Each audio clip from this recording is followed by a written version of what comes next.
All right, so this first unit we'll be doing covers all the basics of algebra. We're going to start basic and we're going to work our way up. The first lesson, 1.1, is an introduction to variables and how to translate expressions.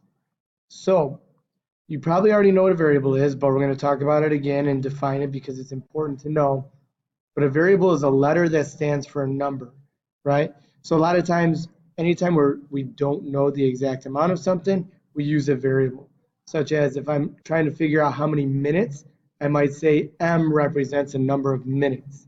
Okay, so I don't know the exact number of minutes, but I can plug anything in for M that I choose to, unless it's given to me.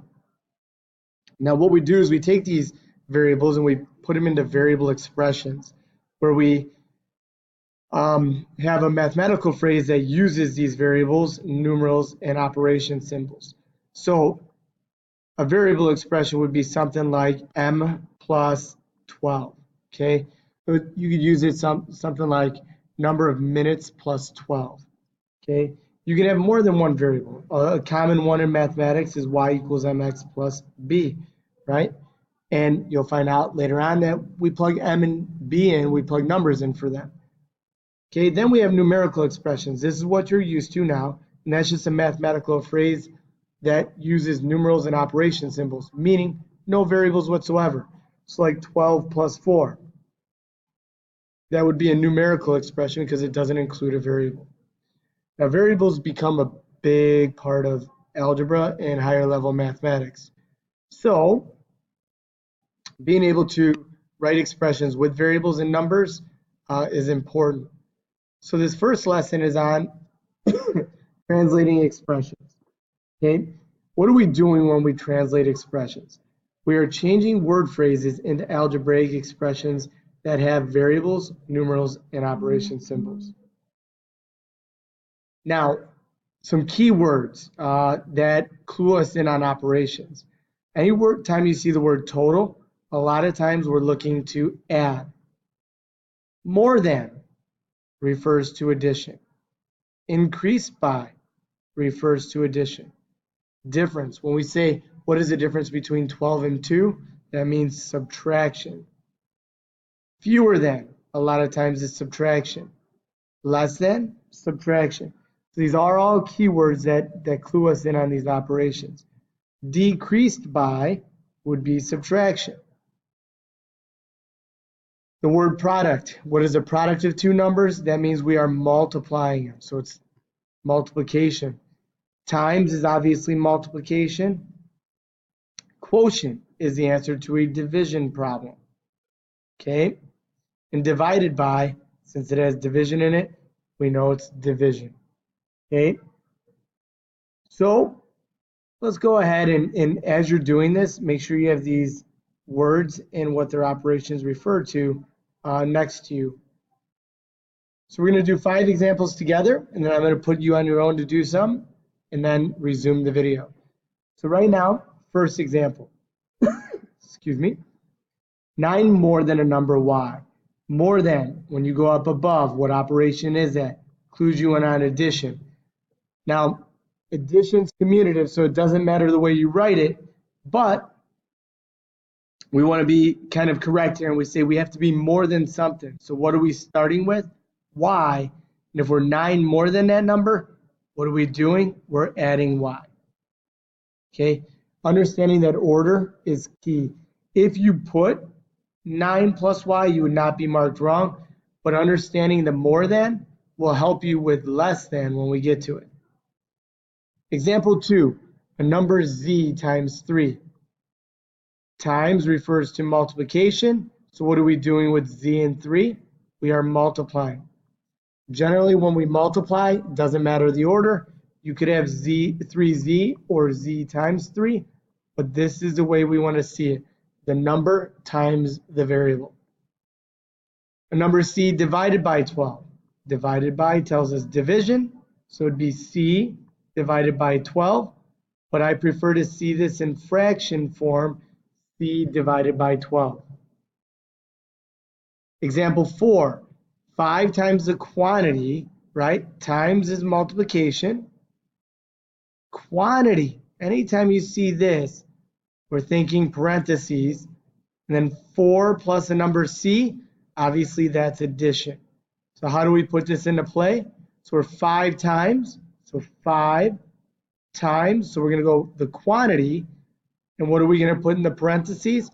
4 plus, which is addition, a number C. Okay, next one, 4 less than a number n. Less than is subtraction, and you have to understand subtraction, the order matters. So we're 4 less than something. So what are we starting with? We're starting with n, and what are we less than? We're 4 less than that, so we subtract 4. This is the only answer you can have for this problem. Okay? Now there are 3 try problems here. What I want you to do is pause the video, attempt these 3 problems, then continue the video. Okay? So now that you have tried these, let's go over them. 16 more than a number m. More than is addition. So what are we starting with here? M, and we're 16 more than that, so we're going to add it. If you put 16 plus m, you are not wrong, but I prefer to see m plus 16. The product is C and 3, right? We know product is multiplication, and what do we do with them? We multiply. Then 8 less than z. So what are we starting with? Z. Less than means subtraction, so we're going to subtract 8 from z. So those are pretty easy. They're not hard. Hopefully you got them, and you get a lot more practice on the homework. All right, example 6 here says the fastest dinosaur may have been, no clue what kind of dinosaur that is, which could run about 60 feet in a second. Write a variable expression for the distance a dinosaur could run in any given time. Well, if we think about it, after 1 second, we know it would run 60 feet. After 2 seconds, it'd be 60 plus 60, which is 120. In 3 seconds, it would be 60 plus 60 plus 60, which is 180 feet. But we know there's a faster way to do this, right? What would we do with 60 in the number of seconds? Well, this would be 60 times 1. This is no different than 60 times 2. This would be no different than 60 times 3.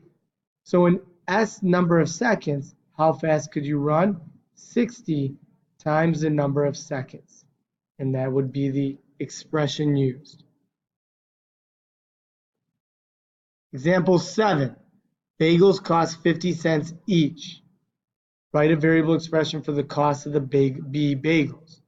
Well, again, we know if 1 bagel would cost 50 cents, 2 bagels would be $1, 3 bagels would be $1.50. What's the easiest way to find these? Well, you're taking the cost per bagel, 50 cents, and just multiplying it by the number of bagels B, and you are done. Okay, example 8. Write a variable expression for the number of hours in m minutes. Okay, well, think about this.